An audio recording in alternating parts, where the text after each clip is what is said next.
Assalamualaikum warahmatullahi wabarakatuh, rekan-rekan arsitek, perencana, dan akademisi.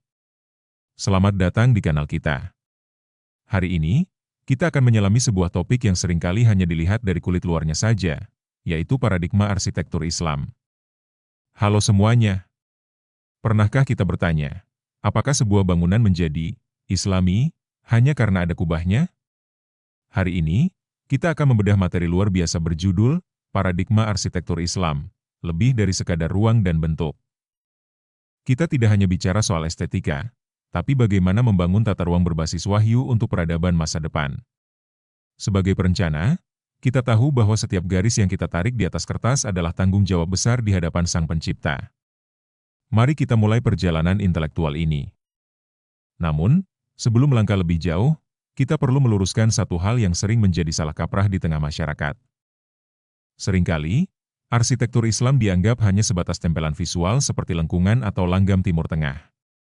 Itu hanyalah mitos. Hakikatnya, arsitektur Islam adalah ilmu dan praktik perancangan yang berlandaskan Al-Quran dan Sunnah. Ruang itu tidak netral. Ia adalah instrumen yang membentuk perilaku, memengaruhi interaksi, dan mengarahkan kebiasaan hidup kita. Jadi, esensinya ada pada nilai, bukan sekadar bentuk luar yang memanjakan mata. Lantas, apa saja komponen yang menyusun sebuah ruang agar memiliki ruh keislaman tersebut? Ada 3 dimensi utama yang harus kita pahami. Sebuah ruang binaan baru bisa disebut Islami jika mampu memadukan 3 dimensi secara harmonis. Pertama, dimensi normatif, syar'i, yaitu prinsip desain yang bersumber langsung dari wahyu. Kedua, dimensi edukatif, tarbawi, di mana tata ruang berperan membentuk karakter dan akhlak penggunanya. Terakhir, dimensi fungsional, yang memastikan ruang tersebut efektif, aman, dan nyaman secara teknis. Tanpa keterpaduan ini, desain kita hanyalah sekadar menempelkan ornamen keagamaan tanpa makna.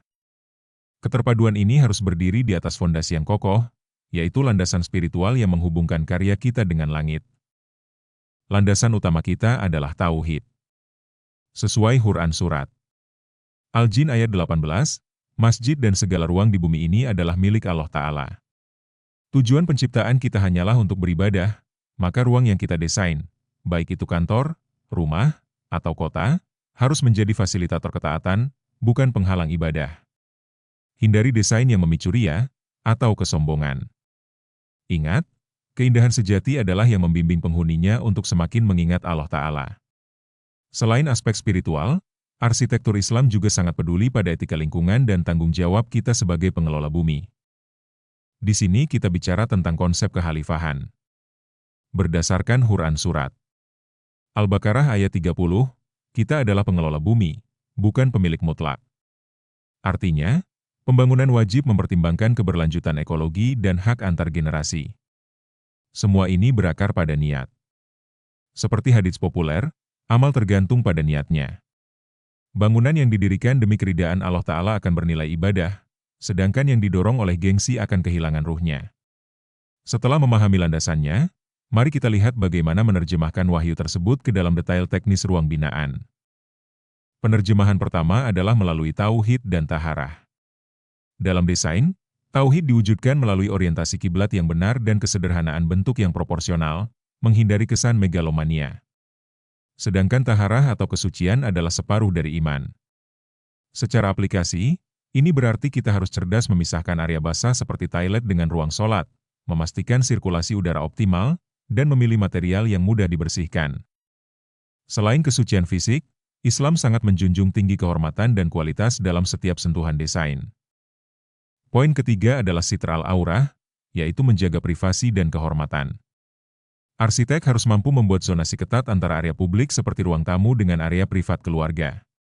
Penempatan jendela dan pintu pun harus menjaga adab agar tidak mengganggu tetangga. Terakhir adalah ihsan, yaitu kualitas dan estetika fungsional. Islam menuntut kita bekerja dengan standar tertinggi, menghasilkan keindahan yang bermanfaat maksimal bagi penghuninya, bukan estetika yang berlebihan. Namun, keindahan dan privasi tidak akan berarti jika aspek keselamatan terabaikan. Inilah prinsip kehati-hatian dalam Islam. Prinsip la doror menegaskan bahwa tidak boleh ada bahaya dalam desain. Menyingkirkan gangguan dari jalan saja adalah sedekah, apalagi merancang bangunan. Mendesain tangga yang terlalu curam, lantai licin, atau sirkulasi yang menyesatkan adalah bentuk pelanggaran syariat dalam arsitektur. Keamanan fisik dan kenyamanan psikologis adalah harga mati yang harus dijamin oleh setiap perencana. Jika tadi kita bicara skala bangunan, bagaimana dengan skala yang lebih luas seperti tata kota dan proses perancangannya? Dalam skala kota, kita mengenal prinsip ad dan mizan, keadilan dan keseimbangan. Jangan sampai ada ketimpangan ruang antara kaum elit dan masyarakat awam, distribusi ruang harus adil. Selain itu, ada prinsip amanah dan syura. Pembangunan bukan arena pamer ego arsitek, melainkan amanah kolektif. Proses desain wajib melibatkan aspirasi masyarakat dan ahli lintas disiplin melalui musyawarah demi maslahat yang lebih luas. Dari semua poin tadi, terlihat jelas perbedaan besar antara cara pandang konvensional dengan paradigma Islami. Mari kita bandingkan.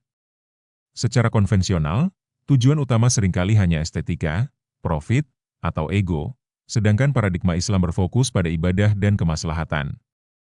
Jika paradigma lama bertanya, bagaimana bangunan ini terlihat, maka kita harus bertanya, apa dampaknya pada iman dan masyarakat? Kita bukan penakluk alam, melainkan khalifah yang bertanggung jawab atas setiap jengkal tanah yang kita kelola. Perubahan paradigma ini adalah langkah awal kita dalam misi yang lebih besar, membangun peradaban. Rekan-rekan, arsitektur dalam Islam tidak pernah sekadar pekerjaan teknis. Ia adalah rekayasa peradaban dan pembentukan akhlak. Bangunan yang memukau tapi merusak privasi tetangga atau memicu pemborosan sumber daya, bukanlah arsitektur Islami.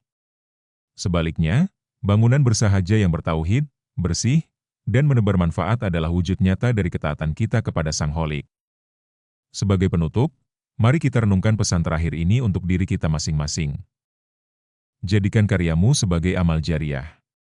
Ruang yang kita ciptakan hari ini akan menentukan bagaimana generasi esok bersujud, berinteraksi, dan menjaga bumi.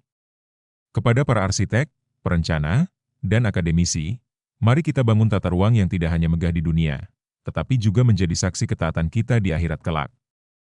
Bangunlah untuk kehidupan yang hakiki. Terima kasih. Wassalamualaikum warahmatullahi wabarakatuh.